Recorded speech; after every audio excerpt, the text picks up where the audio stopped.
અમદાવાદમાં આજથી કેમ્પના હનુમાન મંદિર દર્શનાર્થીઓ માટે ખુલ્લું મૂકવામાં આવ્યું.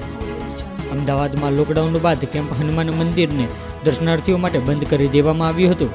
જ્યારે ભક્તોની અનેક રજૂઆત બાદ આર્મી કન્ટેનમેન્ટ અને ટ્રસ્ટી મંડળે મંજૂરી આપતા 248 દિવસ બાદ ફરી એકવાર આજે કેમ્પ હનુમાન મંદિર આજે ભક્તો માટે ખુલ્લું મૂકવામાં આવ્યું છે.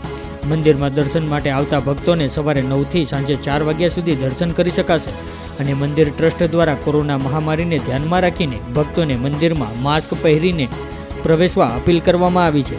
સાથે તદુપરાંત સરકારે નક્કી કરેલી ગાઈડલાઇન્સ પ્રમાણે નિયમોનું પાલન પણ કરવાનું રહેશે.